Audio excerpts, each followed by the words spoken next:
Muy bien, esta mañana entonces en el pasaje que nosotros hemos leído tenemos como título esta mañana: Iglesia, ¿estás viva o estás muerta? A manera de pregunta esta mañana: Iglesia, ¿estás viva o estás muerta? El mensaje a la iglesia de Sardis es un mensaje realmente fuerte, es un mensaje duro a esta iglesia en el momento que el Señor Jesucristo envía esta carta. Y en los pasajes que nosotros hemos leído, Apocalipsis 3, 1 al 6, veremos 5 aspectos del mensaje de Cristo a su iglesia para que no descuidemos nuestra vida espiritual. Veremos 5 aspectos del mensaje de Cristo a su iglesia para que no descuidemos nuestra vida espiritual. Y encontramos nosotros acá el primer aspecto del mensaje de Cristo acá. ¿Cuál es el primer aspecto? El primer aspecto tiene que ver con la presentación a la iglesia de quién es Cristo. La estructura de este mensaje a la iglesia de Sardis es similar a las iglesias que ya hemos visto, las 4 iglesias anteriores que hemos visto. La estructura es similar. Cristo comienza presentándose y diciendo quién es Él. Pero antes de hacer su presentación, nosotros encontramos en el versículo 1 que primeramente pues vamos a encontrar acá, ¿verdad?, que Cristo es el autor de la carta. Encontramos acá el autor de la carta. El autor de la carta es el Señor Jesucristo. Él es quien da la orden al apóstol Juan para escribir la carta y para que él luego la envíe. Tenemos también el receptor de la carta. El receptor de la carta escribe al ángel. El ángel acá, al igual que lo hemos visto en las cartas anteriores, en el capítulo 2 de Apocalipsis, el ángel representa al pastor de la iglesia. Entonces la carta va dirigida ahí, pero por consiguiente también es hacia toda la congregación de Sardis en ese momento. Y también tenemos acá lo que es la ubicación donde se encuentra la iglesia. La iglesia se encuentra ubicada en Sardis, como dice ahí el versículo 1. Ahora, era una ciudad, Sardis era una ciudad, y esta ciudad fue fundada en el año 1200 antes de Cristo. Y fue una de las ciudades más grandes del mundo antiguo. Y era capital del reino de Lidia. Y esta ciudad se encontraba en una ruta comercial muy importante en ese momento, una ruta que iba de este a oeste a través del reino de Lidia. Era una ciudad muy rica, muy próspera, debido a la industria de la joyería, la industria textil y los tintes. También había producción de algodón en esa ciudad y se producía lo que es ropa, ¿verdad?, de algodón en esta ciudad. Era una ciudad muy próspera. El rey más conocido de la ciudad de Sardis se llamó Creso, y que según la leyenda dice que todo lo que el rey tocaba se convertía en oro. Esa era una leyenda, ¿verdad?, que existía y que se puede leer en la historia de este rey debido a la prosperidad y la abundancia que había en esta ciudad. Entonces se encontraba esta leyenda ahí. Sardis se encontraba en una ubicación geográfica más o menos a 50 kilómetros de lo que era la ciudad de Tiatira, y se encontraba cerca de un río, el río Hermo, se llamaba ese río así, y se encontraba en una colina, esta ciudad. A 500 metros de altura se encontraba sobre una enorme colina lo que era la ciudad de Sardis. Y esta ubicación en la que se encontraba había hecho que los ciudadanos de esta ciudad vivieran extremadamente confiados. ¿Por qué? Porque ellos creían que por vivir a 500 metros de altura en una planicie, ellos nunca podrían ser conquistados por el enemigo. Pero cometieron un error en su exceso de confianza. ¿Por qué? Porque en el año 549, antes de nuestro Señor Jesucristo, fue conquistada por el rey Ciro de Persia. Pero no solamente fue conquistada en el año 549, la ciudad, los ciudadanos nunca aprendieron la lección y siguieron extremadamente confiados de su ubicación geográfica. Y 3 siglos más tarde volvieron a ser nuevamente conquistados por otro rey, y este fue Antíoco el Grande, Antíoco de Siria, en el año 195 a.C. La ciudad de Sardis nunca recuperó su independencia, y en el año 133 fue conquistada por el Imperio Romano y ejerció dominio sobre la ciudad de Sardis. En el año 17, después de nuestro Señor Jesucristo, un terremoto destruyó la ciudad de Sardis, y el emperador romano Tiberio la reconstruyó de nuevo. Y en agradecimiento a este emperador, los habitantes de la ciudad le construyeron un templo en su honor. Pero aunque había un templo al emperador en esta ciudad, ellos, sin embargo, a quien tributaban adoración, quien era la deidad principal de ellos, era la diosa Cibeles, que en Éfeso, en la ciudad de Éfeso, se le conoce a esta diosa con el nombre de Diana o Artemisa. En la ciudad de Sardis había un lugar allí donde se celebraba lo que se le conoce como la fiesta de las aguas termales, y se creía que en ese lugar descendían los dioses. Era una creencia en la ciudad de Sardis, creía que ahí descendían los dioses, ¿verdad? Que ellos creían, y que manifestaban su poder en ese lugar, y que podían resucitar a los muertos, levantar a los muertos. Pero encontramos nosotros en la carta aquí que hemos leído a Sardis que el Señor Jesucristo le dice a esta iglesia: tienes fama de estar vivo, pero estás muerto, en referencia a la iglesia. Y eso nos da también la idea de que la ciudad de Sardis se encontraba también en una deplorable condición debido a su paganismo. Y esa situación había afectado lo que es la vida de la iglesia en la ciudad de Sardis. En los días del apóstol Juan, la prosperidad de esta ciudad iba decayendo. Los mejores años de esta ciudad estaban pasando, y la condición espiritual de la iglesia en esta ciudad no era nada buena delante del Señor. Por eso el Señor escribe a ellos la carta que estamos considerando. Entonces hemos visto un poco de lo que es el trasfondo de lo que era la ciudad de Sardis, donde se encontraba la iglesia a la cual el Señor le escribe. Entonces nosotros tenemos acá en el versículo 1 lo que es la presentación. Este es el primer aspecto que estamos viendo del mensaje de Cristo a su iglesia. Y estamos viendo la presentación a la iglesia de quién es Cristo.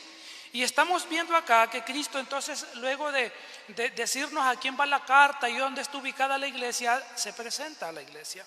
¿Cómo se presenta Cristo a la iglesia? Bueno, el Señor se presenta como el que tiene la plenitud del Espíritu Santo. En el versículo 1, el Señor dice a esta iglesia, dice: esto dice el que tiene los 7 espíritus de Dios.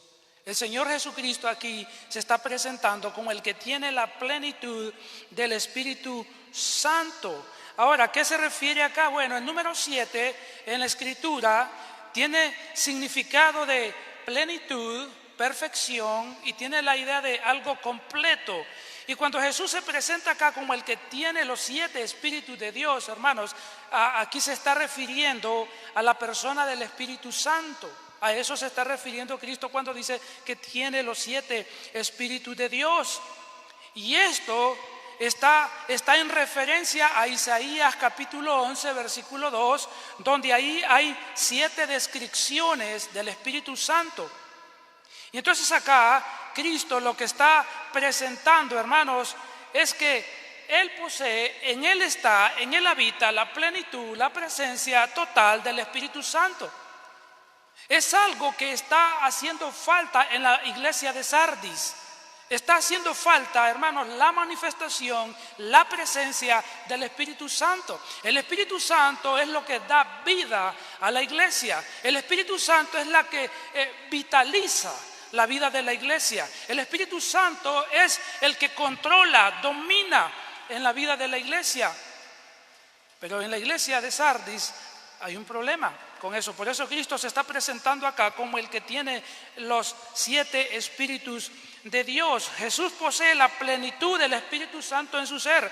Por lo tanto, Él es el que entonces provee la vida espiritual dentro de su congregación, dentro de su iglesia. Pero no solamente Cristo, acá lo vemos como el que tiene la plenitud del Espíritu Santo. También en el versículo 1, Él se presenta como el que tiene la absoluta autoridad sobre la iglesia. ¿Por qué?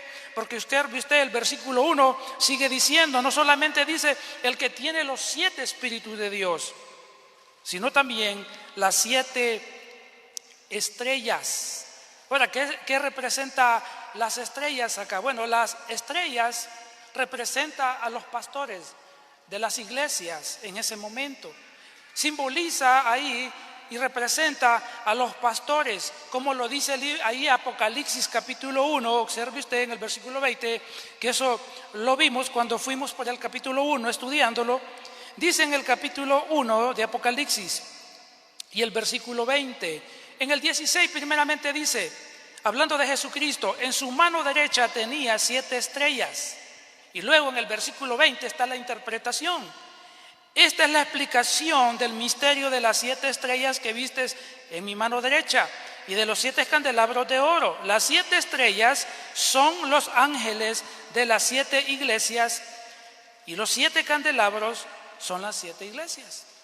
Entonces acá, cuando Jesús está diciendo que Él tiene las 7 estrellas en su mano, Él está diciendo, hermanos, con eso, que Él tiene la autoridad sobre la vida de la iglesia. Él tiene la autoridad en la vida y sobre la vida de los pastores. Él es quien sostiene a los pastores. Él es quien sostiene a la iglesia. Él es la cabeza de la iglesia. Él es el Señor de la iglesia. Por lo tanto, los pastores son solamente administradores del Señor. Los pastores no son los dueños de la iglesia. El dueño de la iglesia es Cristo. Él tiene a los pastores en su mano. Él los sostiene. Por consiguiente, también la iglesia está en la mano del Señor. Esto nos dice que la iglesia le debe al Señor Jesucristo total obediencia. Eso lo que indica es que la iglesia le debe a Cristo, pastores, congregación, todo le debe a Cristo obediencia. Le debe lealtad total, absoluta a Él. Él sostiene la iglesia. Él es quien sostiene sus pastores. Él es quien la tiene en su mano. Estamos en su mano protectora. Él nos guarda, Él nos cuida. Pero eso está hablando también de la autoridad de Cristo sobre la iglesia. Entonces acá Cristo nos presenta que Él es el que tiene la plenitud del Espíritu. Él es el que tiene la autoridad sobre la iglesia. Y eso nos dice a nosotros entonces que nuestra obediencia total y absoluta es a Cristo, quien nos guía, quien nos dirige, quien nos sostiene, quien nos vitaliza por medio de la presencia del Espíritu Santo en nuestra vida. La iglesia está plenamente gobernada por el Espíritu Santo. La iglesia de Cristo, la iglesia del Señor, pero la iglesia necesita vivir, usted y yo necesitamos vivir en obediencia a Cristo, a sus instrucciones, a su palabra. Y el Espíritu Santo nos vitaliza, nos fortalece, nos vigoriza para caminar de la manera que agrada al Señor Jesucristo. Ahora, consideremos ahora lo que es el segundo aspecto aquí del mensaje de Cristo a su iglesia. ¿Cuál es el segundo aspecto? El segundo aspecto tiene que ver ahora con la reprensión a la iglesia. La reprensión a la iglesia de parte de Cristo. Todavía ahí en el versículo 1 encontramos esto. El Señor dice, versículo 1, tienes fama de estar vivo. Tienes fama, aquí está la reprensión. Tienes fama, dice el Señor. Conozco tus obras, versículo 2, conozco tus obras, tienes fama de estar vivo, pero en realidad estás muerto. Entonces acá viene la reprensión del Señor Jesucristo. Y la reprensión acá se da en dos partes. Primero el Señor dice, conozco tus obras. La reprensión es por sus aparentes buenas obras. Esta iglesia tiene aparentes buenas obras. El Señor dice acá en el versículo 1, conozco tus obras.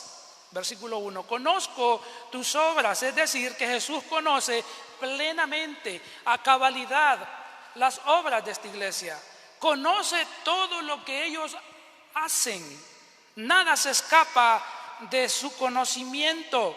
Y lo que acá vemos, hermanos, en esta descripción que es corta, que las obras de esta iglesia no son para nada agradables delante del Señor. Es una iglesia activa, muy activa. Es como cuando una iglesia está semana a semana haciendo muchas actividades, mes a mes, actividades de esto, actividades de lo otro, muy activa. Pero esas obras delante del Señor, ese servicio, esas actividades no sirven para nada delante del Señor. Una iglesia que está activa constantemente no es evidencia de una iglesia que está viva espiritualmente. Pueden haber muchos programas en la iglesia funcionando, personas involucradas en actividades y ser una iglesia muerta. Jesús dice, conozco tus obras, dice acá. Y es tan corta la expresión, hermanos, que Cristo hace de las obras de la iglesia aquí a Sardis, que no las ni siquiera las menciona, solo hace la descripción general. Conozco tus obras. Y no se toma el tiempo de describirlas, ni siquiera eso. Usted puede ver la diferencia a la iglesia de Éfeso. En el capítulo 2, versículo 2, el Señor mencionó todas las obras de la iglesia de Éfeso. Usted puede verlo cuando estudiamos ese pasaje, pero puede leerlo ahí nuevamente. Pero también Jesús menciona las obras de la iglesia a Esmirna en el capítulo 2 y el versículo 9. Jesús dice, conozco tus obras, le dice a la iglesia de Esmirna y las menciona. ¿Cuáles eran esas obras? Igualmente, Jesús menciona las obras de la iglesia a Pérgamo en el capítulo 2, versículo 13.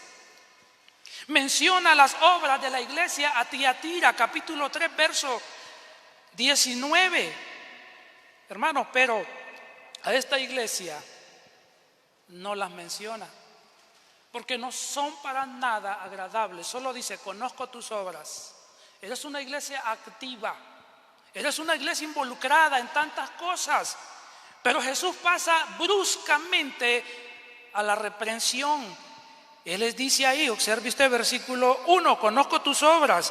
Y luego les dice, tienes fama. Pasa de un solo a decirles, tienes fama de estar vivo, pero en realidad tú estás muerto. Entonces Jesús acá hace una reprensión primeramente por sus aparentes buenas obras. Y ahora hace una reprensión por su falsa apariencia espiritual. Tienen una falsa apariencia espiritual. Ellos aparentan que son una iglesia viva, pero son una iglesia muerta, es una iglesia muerta. Y la palabra fama que Jesús usa acá, la palabra fama quiere decir tener buena reputación, tener buena opinión de parte del mundo. Ellos tenían buena reputación de la sociedad en la que estaban viviendo, pero no tenían buena reputación ni fama delante de Dios. Hermanos, lo más importante no es el aplauso del mundo.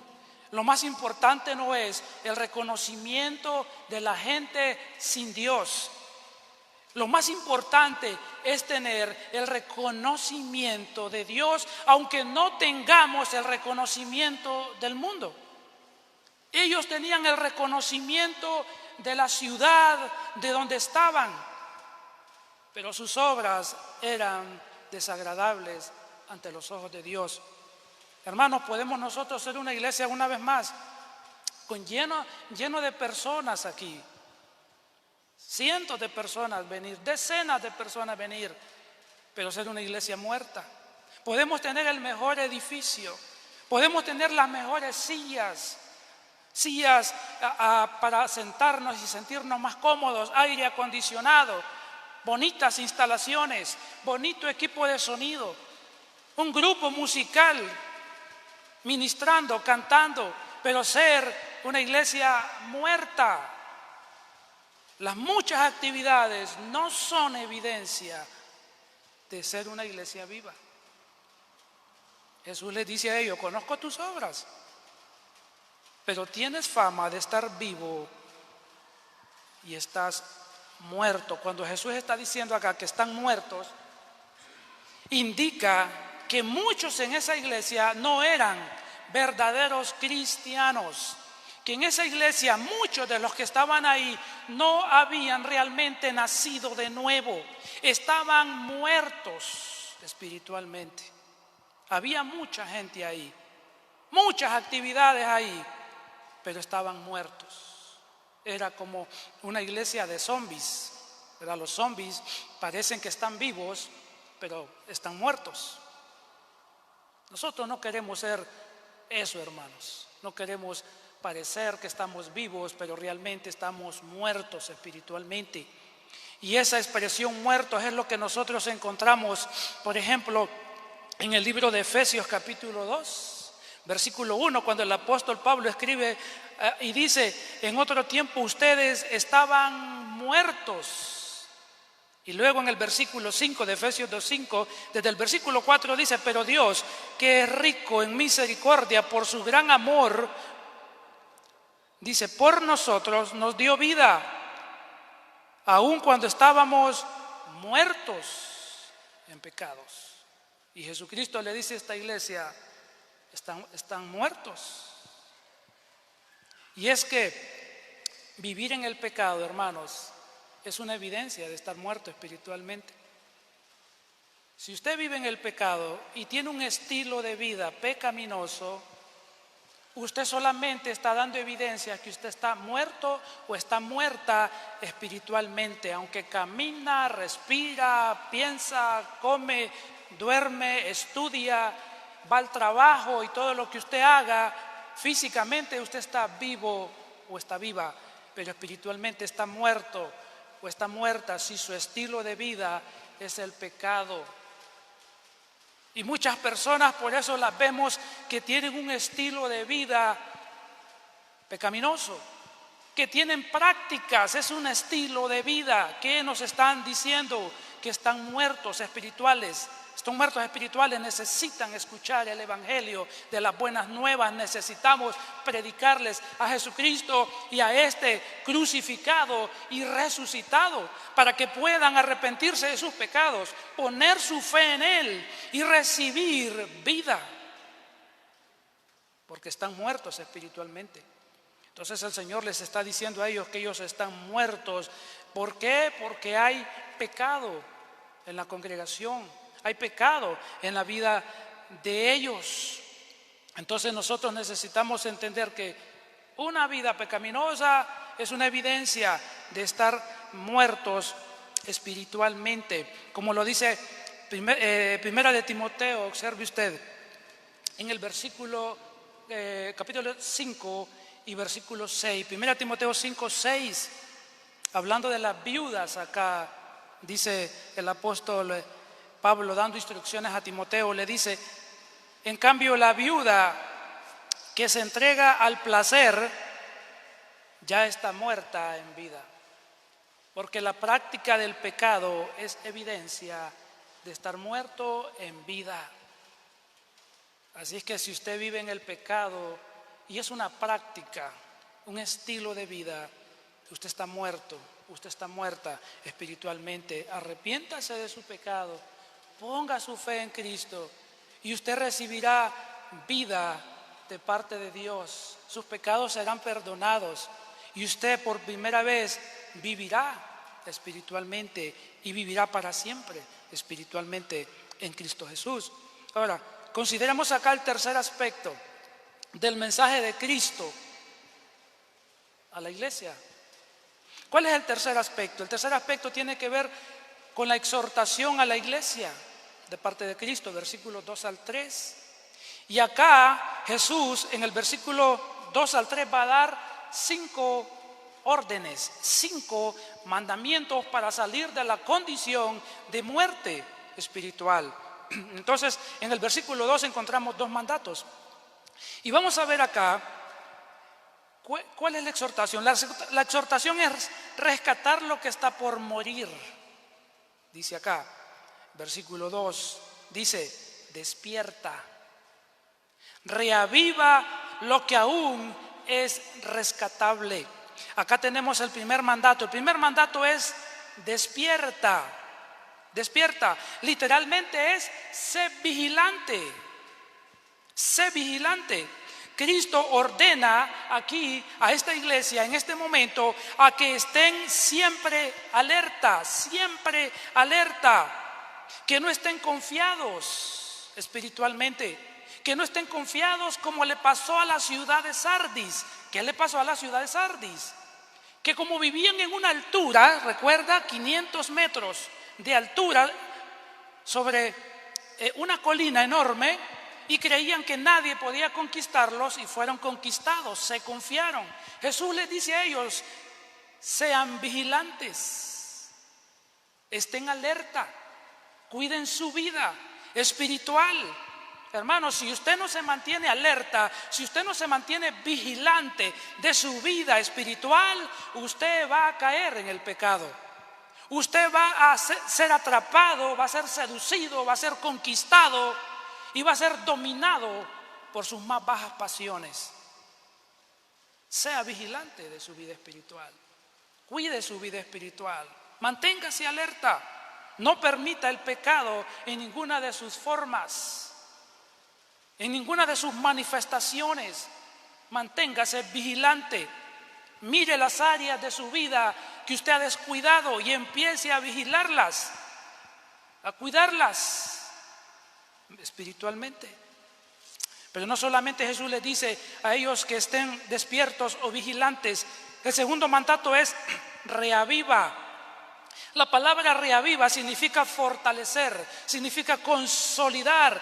Cristo les ordena a ellos a comenzar a consolidar su vida espiritual porque la habían abandonado, la habían descuidado totalmente, como la ciudad de Sardis había sido descuidada y conquistada. Ellos habían descuidado su vida y Él les dice, consoliden, comiencen a consolidar lo que aún es rescatable, aquellas prácticas espirituales que aún estaban ahí, pero que estaban a punto de desaparecer.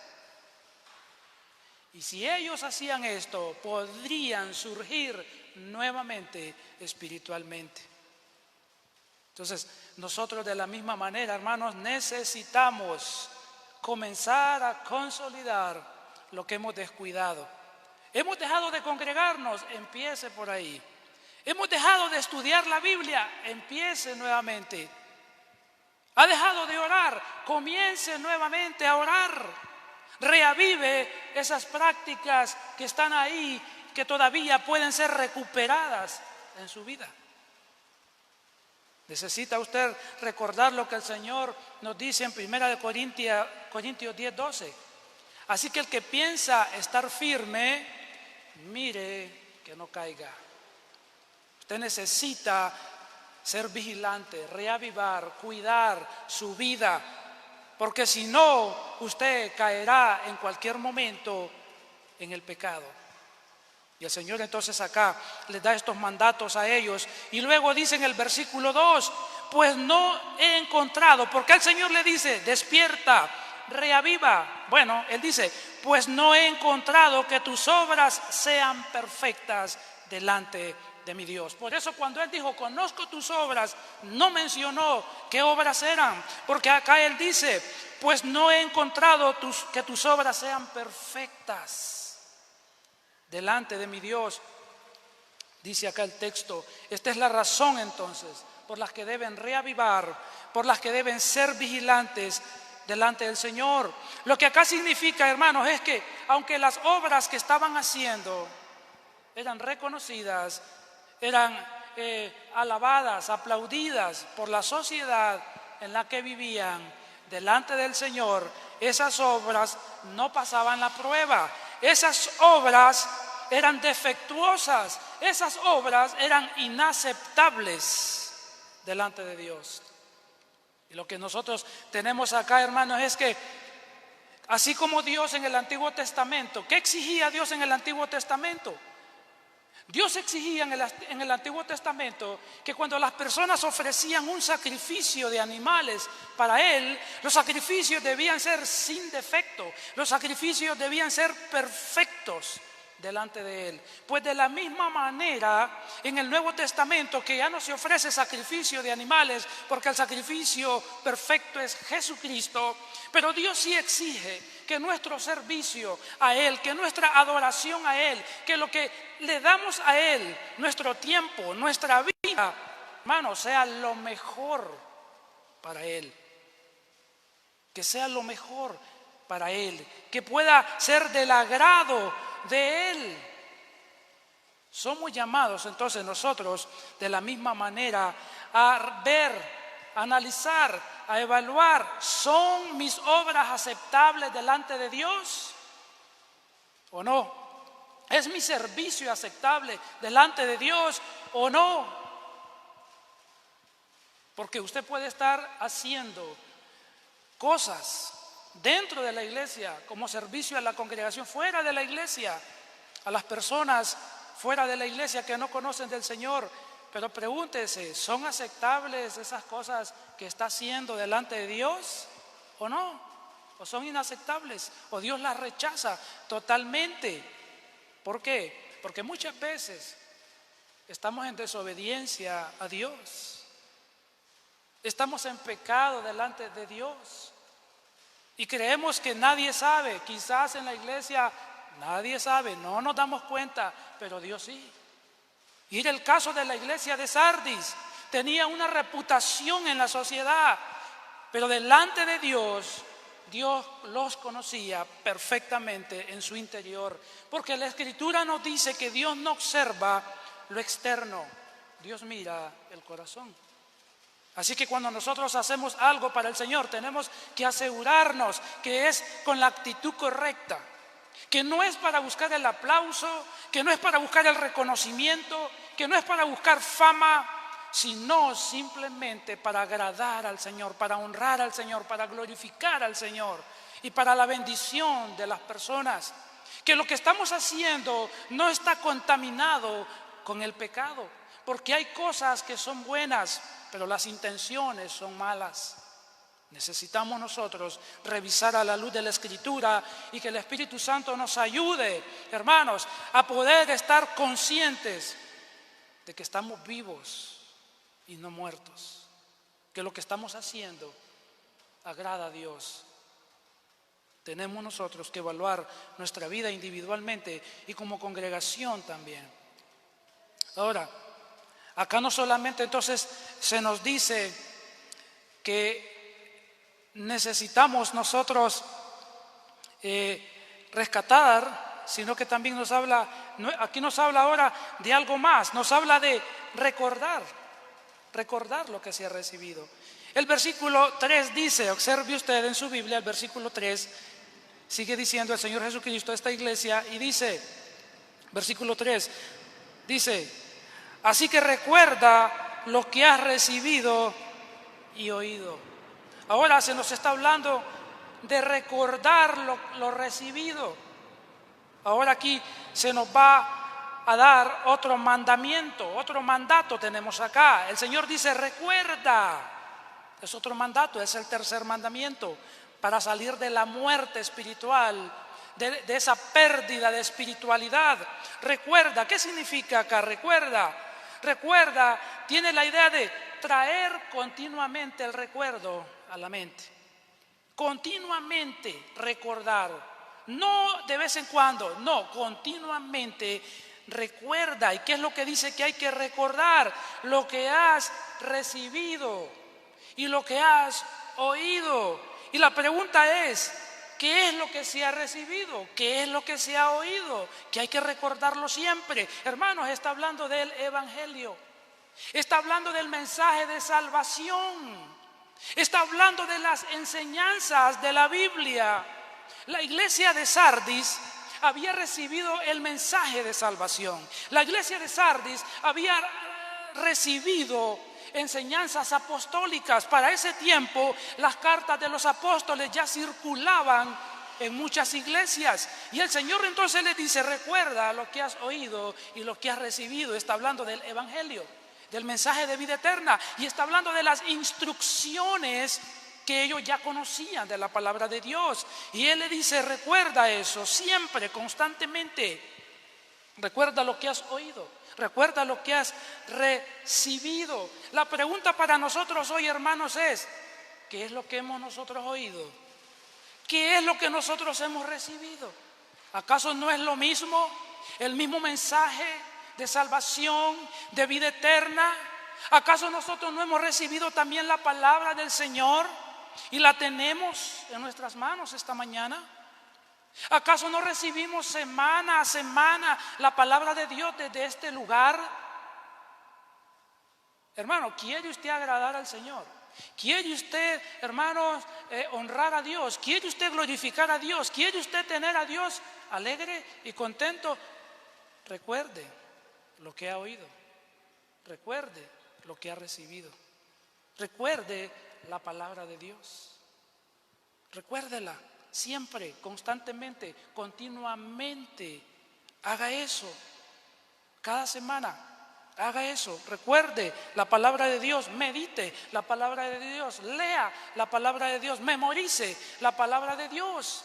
Recuerde siempre, constantemente, porque si no, usted está dando evidencia de estar muerto o muerta espiritualmente. Entonces el Señor acá habla de recordar lo recibido, pero no solamente habla de recordar lo que se ha recibido, también es obedecer lo que se sabe. Ahí en el versículo 3, luego dice: obedécelo, obedécelo. Cuarto mandamiento, cuarto mandato del Señor Jesucristo. Ellos no solo debían recordar siempre las enseñanzas de la palabra de Dios, ellos necesitaban, hermanos, ponerlo en práctica. Porque ese es el otro problema. Puede ser que leamos la Escritura, escuchemos palabra de Dios semana a semana, ya sea por la radio, ya sea por la televisión, ya sea viniendo a la iglesia, escuchando enseñanza bíblica correcta, sana, pero no la obedecemos. Podemos decir: qué bonito sermón, qué bonita enseñanza, pero seguir viviendo de la misma manera, en pecado, en desobediencia. La Biblia dice: no solamente hay que recordar las buenas enseñanzas o los buenos sermones. Hermanos, pongámoslo en práctica. Pongámoslo en práctica. El versículo dice: obedécelo, y es un mandamiento. Y esto es lo mismo que se nos recuerda a nosotros en el libro de Santiago. ¿Qué dice el libro de Santiago en el capítulo 1, 22 al 25? Observe usted. Santiago 1, 22, 25 dice: no se contenten solo con escuchar la palabra, pues así se engañan a ustedes mismos. Llévenla a la práctica. El que escucha la palabra pero no la pone en práctica es como el que mira el rostro en un espejo. Se mira el rostro en un espejo y después de mirarse se va y se olvida enseguida de cómo es. 25. Pero quien se fija atentamente en la ley perfecta que da libertad y persevera en ella, no olvidando lo que ha oído, sino haciéndolo, recibirá bendición al practicarla. Necesitamos, hermanos, no solamente ser oidores de la palabra, necesitamos ser hacedores. Ponga en práctica la palabra de Dios y habrá bendición para su vida, para su alma espiritualmente. Y la obediencia a Dios y a su palabra va a traer bendición a su vida. Así es que el Señor entonces está diciendo que necesitamos no solamente oír, recordar, sino obedecer. Pero no solamente se nos habla aquí de obedecer lo que se sabe. o lo que se oye, sino también habla de arrepentirse del pecado. Versículo 3, arrepentirse del pecado. Y aquí tenemos el quinto mandamiento, porque dice, obedécelo, versículo 3, y luego dice, y arrepiéntete. Arrepiéntete. La orden de Cristo acá a la iglesia es que debe de haber un total arrepentimiento del pecado. Hay que arrepentirse del pecado. Hay que apartarse del pecado. Hay que reconocer el pecado. El problema es, hermanos, que muchas veces no se reconoce que lo que se está haciendo es pecado. Y lo justificamos de una manera, de otra manera, le ponemos otros nombres, lo justificamos, y cuando el Señor confronta nuestro corazón, siempre estamos tratando de justificar el pecado que estamos cometiendo. Si alguien nos muestra el pecado y a través de la Escritura nos lo muestra, siempre de alguna manera lo vamos a justificar. Y vamos a decir que no es pecado, que fue por esto, que es por lo otro, que no fue así, que no es lo que se ve, que no es lo que se escucha. Pero el Señor dice, arrepiéntete, reconoce tu pecado, confiésalo y apártate. La Biblia nos dice a nosotros en el libro de Proverbios 28:13, ¿qué nos dice? El que confiesa su pecado y se aparta, alcanzará misericordia. Entonces necesitamos nosotros arrepentirnos continuamente del pecado. En el momento que nos damos cuenta que hemos fallado a Dios, necesitamos pedir perdón al Señor.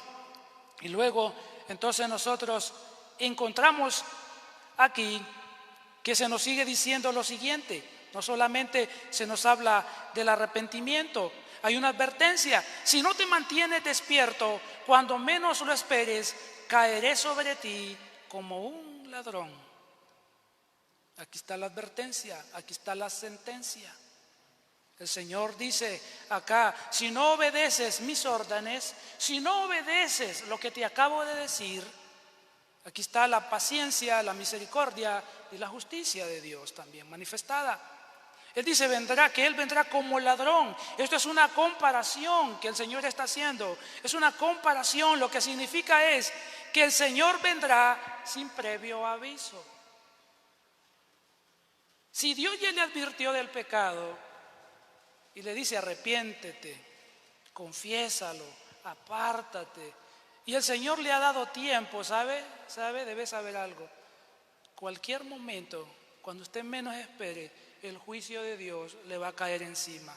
El Señor dice, vendré sobre ti como ladrón en la noche. Está hablando aquí no de su segunda venida, está hablando de juicio inminente. De repente el Señor le castigará severamente y después serán los ayes, pero son consecuencias que usted de su pecado, lo que usted está recibiendo. Entonces tenemos acá que el Señor nos habla entonces de las consecuencias, pero ahora, después de hablar de lo que hay que hacer y de si no se hacen las consecuencias, el Señor ahora, entonces encontramos lo siguiente. ¿Qué encontramos? Encontramos acá lo que es el quinto aspecto ahora. El quinto aspecto del mensaje de Cristo a la iglesia, para que no descuidemos nuestra vida espiritual. Y tiene que ver ahora aquí con la promesa. La promesa. ¿Cuál es la promesa? Entonces encontramos acá la alabanza de la iglesia a la iglesia de parte de Cristo, versículo 4. ¿Cuál es la alabanza aquí? Mira el versículo 4. Dice el Señor acá, sin embargo, tienes en Sardis a unos cuantos que no se han manchado la ropa. Acá lo que el Señor está haciendo es que elogia a los pocos fieles que se encuentran en la iglesia. A pesar de que la mayoría de la iglesia anda mal, el Señor reconoce que dentro de la iglesia hay unos pocos fieles, hay unos pocos que le aman, hay unos pocos que le temen, hay unos pocos que quieren agradarlo. Y el Señor no se olvida de sus fieles.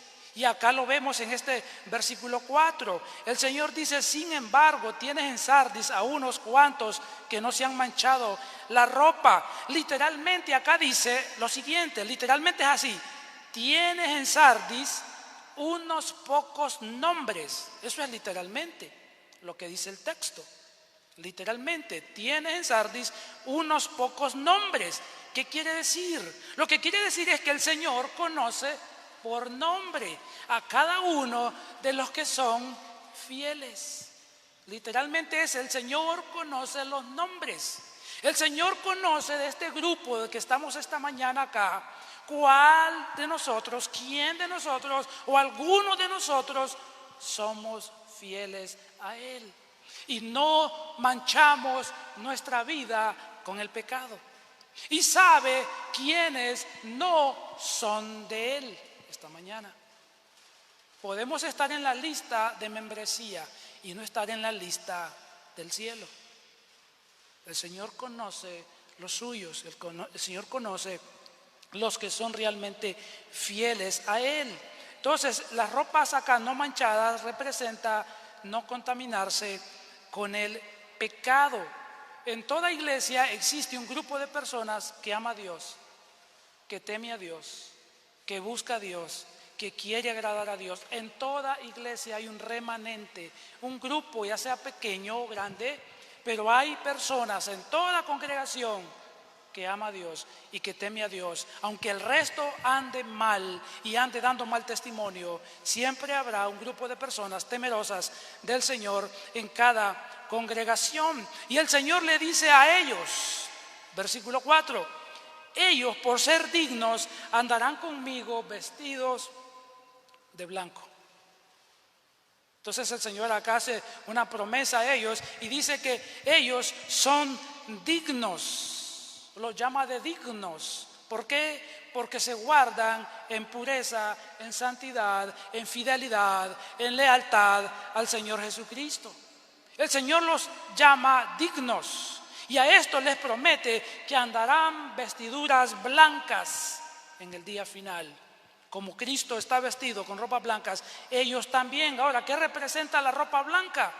La ropa blanca, hermanos, representa la santidad y la justicia de Cristo en el creyente.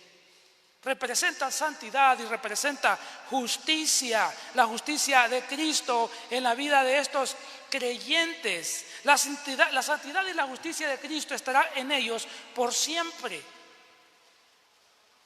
Y algo que han obtenido no por mérito, sino por la gracia y la misericordia de Cristo. Cristo promete entonces, hermano, que usted y yo, los que estamos aquí esta mañana y que estamos escuchando, si nos guardamos del pecado, si nos guardamos de la impureza, si le somos leales, si le somos fieles, aunque todos los 99, por decir un número, en esta iglesia ande mal y yo soy el número 100 y soy el único, o usted es el único que anda bien, usted entonces será recompensado y será bendecido y vestirá ropas blancas en el día final como testimonio de su fidelidad a Cristo. Y el resto pues no van a estar ahí porque seguramente creyentes no fueron. Así que, hermano, asegúrese de que usted vestirá en aquel día esa ropa. Asegúrese de su salvación, asegúrese de su comunión con el Señor esta mañana, porque si no estará en el cielo, estará en el infierno. Pero el Señor dice: a los fieles se les vestirá de esta manera. Y luego nosotros encontramos el quinto aspecto del mensaje de Cristo a la iglesia, y tiene que ver con la promesa de parte de Cristo. ¿Cuál es la promesa de Cristo a la iglesia? Son tres, versículo 5. Dice el versículo 5, observe usted lo que dice el versículo 5. Dice: el que salga vencedor se vestirá, otra vez, de blanco. Jesús nuevamente reafirma acá que el vencedor se vestirá con ropas blancas. El vencedor acá, hermano, se refiere a todo cristiano. Oiga bien, todo cristiano, todo el que ha nacido de nuevo, todo aquel que se arrepintió de sus pecados y puso su fe en Cristo, a ese se refiere. Son los únicos que pueden salir vencedores de este mundo. Son los únicos que pueden vencer el pecado porque Cristo habita en ellos. Entonces a estos se les promete vestiduras blancas nuevamente. Ahora, en la antigüedad, hermanos, se dice que las personas cuando iban a las fiestas en esos lugares, en la antigüedad, iban vestidos con ropas para la ocasión, ropas blancas. Y lo que está diciendo acá entonces, que Jesús, tomando esa idea de la cultura de esos tiempos, lo que Jesús está diciendo, que de la misma manera que en esos tiempos la gente iba vestida de ropas elegantes, blancas a la boda, para poder entrar en el día final, los creyentes serán vestidos de ropas blancas para que puedan entrar, ¿dónde? A la boda del Cordero. ¿Quiere usted estar ahí?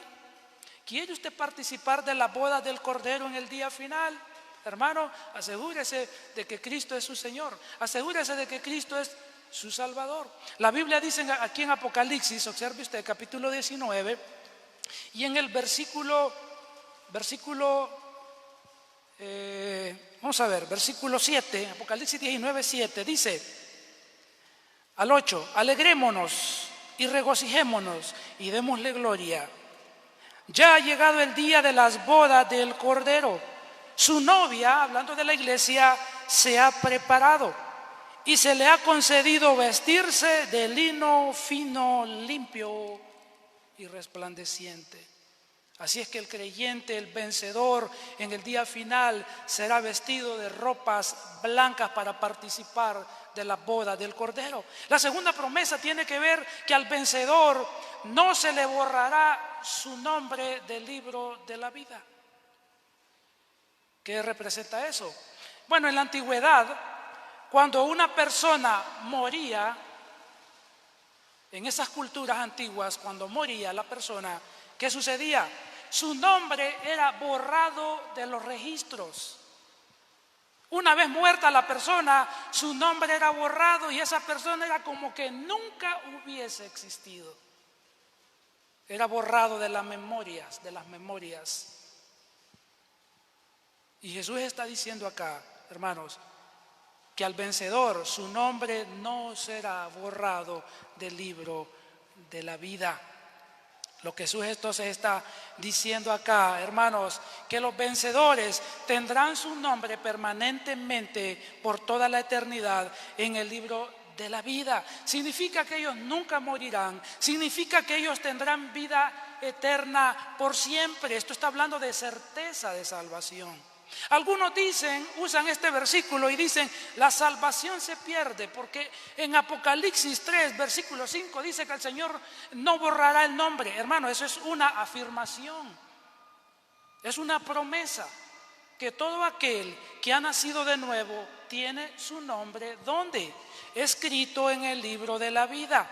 Si el nombre de una persona no está escrito en el libro de la vida, ¿por qué cree que es? Porque nunca se arrepintió de sus pecados, porque nunca puso su fe en Cristo. Por eso su nombre no se encuentra escrito en el libro de la vida. Pero aquel que se arrepintió de sus pecados, su nombre está escrito en el libro de la vida y de ahí jamás será borrado. Significa seguridad de salvación, seguridad de vida eterna. Las personas que no tienen su nombre ahí, repito, es porque nunca se arrepintieron de su pecado, por lo tanto su nombre no está escrito en el libro de la vida. Apocalipsis 3, en el versículo 8, habla lo siguiente y dice, Apocalipsis 13:8, dice, a la bestia la adorarán todos los habitantes de la tierra, aquellos cuyos nombres no han sido escritos en el libro de la vida, el libro del Cordero que fue sacrificado desde antes de la fundación del mundo.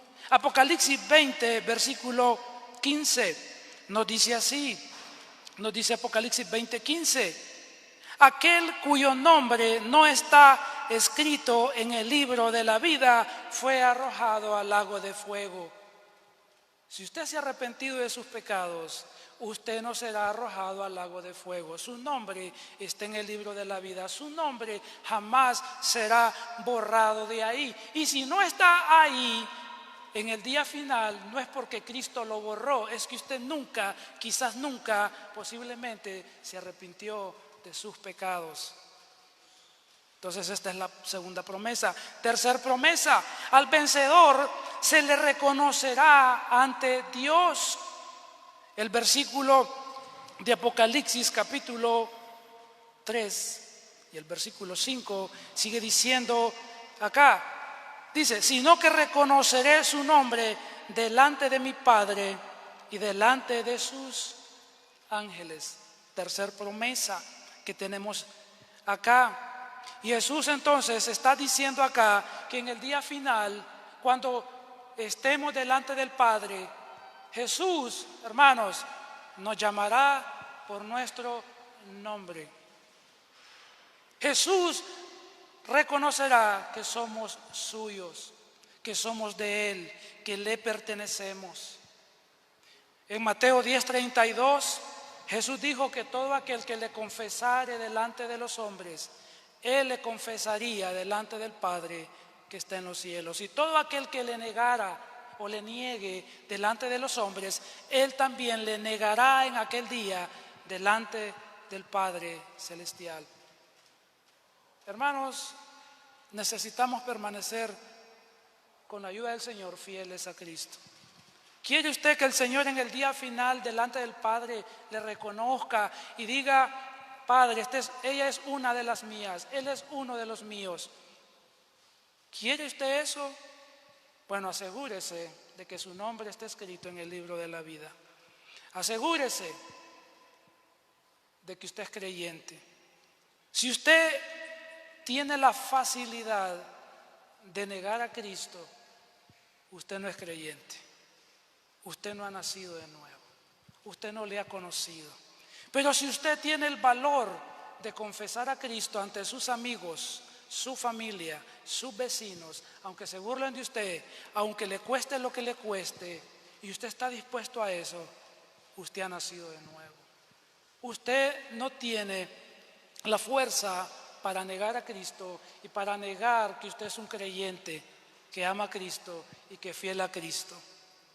Pero si no, solo es una evidencia entonces que usted no le ha conocido, y en el día final Cristo le negará delante del Padre que está en los cielos. Y el versículo 6 termina diciendo aquí se nos da el recordatorio del Espíritu Santo. Verso 6, el que tenga oídos oiga lo que el Espíritu dice a la iglesia.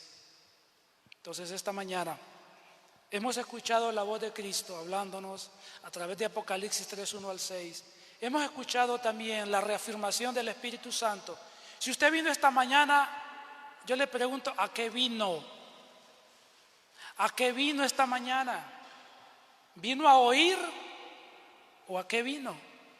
¿Vino a escuchar la palabra de Dios o a qué vino esta mañana? Versículo 6, el que tiene oídos oiga lo que el Espíritu ha dicho esta mañana. Vamos a ponernos de pie para darle gracias al Señor. Entonces, ¿qué hemos visto esta mañana mientras se pone de pie y oramos? Hemos visto 5 aspectos del mensaje de Cristo a su iglesia para que no descuidemos nuestra vida espiritual.